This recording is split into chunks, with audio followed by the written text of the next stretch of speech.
warahmatullahi wabarakatuh. Di sini kami sedang membuat video remedial bahasa Indonesia. Sebelumnya, perkenalkan dulu, saya Karin, Saya Zahwa. Saya Tira. Laporan hasil observasi atau LHO adalah teks yang berisi penjabaran umum suatu objek berdasarkan hasil pengamatan langsung dan faktual. Intinya, mencatat apa yang dilihat bukan apa yang dipikirkan. Yang kedua yaitu ada ciri-ciri. Yang pertama adalah faktual, berdasarkan fakta yang dapat dibuktikan, bukan opini. Yang kedua adalah objektif, ditulis apa adanya sesuai pengamatan tanpa subjektivitas penulis.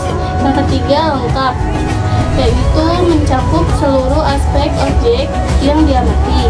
Yang keempat sistematis, ditulis dengan struktur yang baku dan konkret.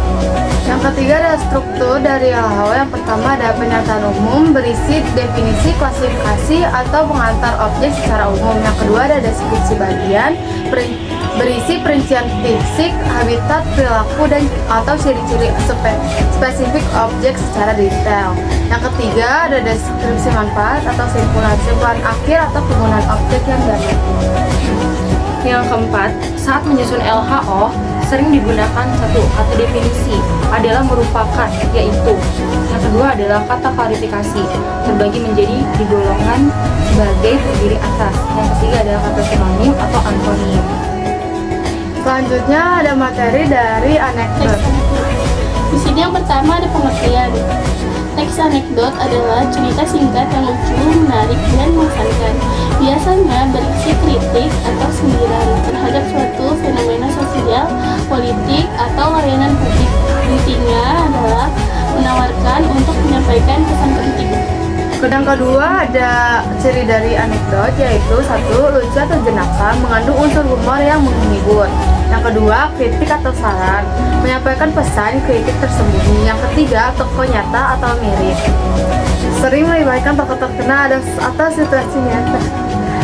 Dan cerita tidak bertele-tele dan langsung ke intinya. 3. Struktur wajib anekdot. Nah, teks anekdot punya 5 bagian yang membentuk alur cerita. Pertama ada abstraksi. Isinya tuh pembuka cerita, gambaran umum tentang isi anekdot. Yang kedua ada orientasi, latar belakang cerita, awal mula kejadian lucu atau masalah. Yang ketiga ada krisis, puncak masalah inti, kelucuan atau konflik yang mengarah ke kritik.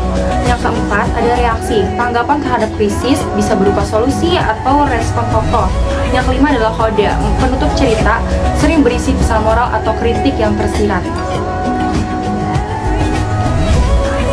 Yang terakhir ada kata kunci kebahasaan. Saat menyusun anekdot sering digunakan yaitu kalimat langsung untuk percakapan antar tokoh.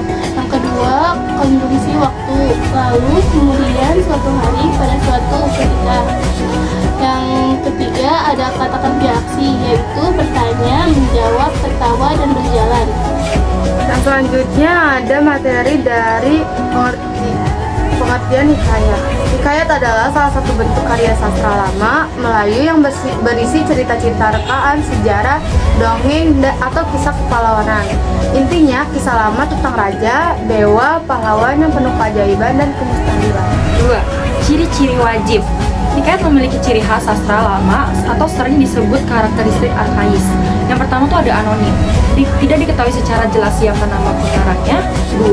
Istana sentris, cerita berlatar dan berpusat pada kehidupan istana, seperti raja, permaisuri, dan pangeran. Yang ketiga adalah kemustahilan, cerita mengandung hal-hal yang tidak logis atau ajaib, misalnya tokoh tidak bisa terbang, bayi lahir langsung berbicara. Terus keempat ada arkais, menggunakan bahasa Melayu klasik seperti kami saat ini, contoh hatta, syah, dan sebermula. Yang terakhir statik, pola dan alur ceritanya cenderung tetap dan tidak banyak berubah. Dan di sini ada struktur wajib hikayat. Struktur hikayat mirip dengan narasi fiksi pada umumnya, biasanya dibagi menjadi 5 bagian. Yang pertama ada abstraksi, yaitu ringkasan awal cerita secara umum atau pendahuluan.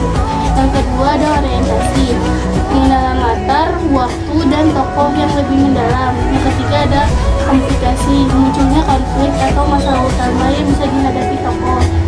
Yang keempat ada resolusi, penyelesaian masalah atau klimaks konflik.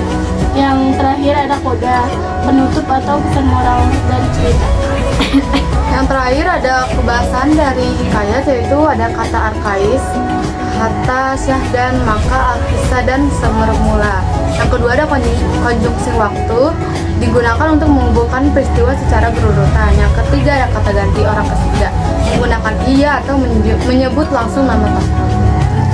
Sekian dari kami, kurang lebihnya mohon maaf. Wassalamualaikum warahmatullahi wabarakatuh. Bye.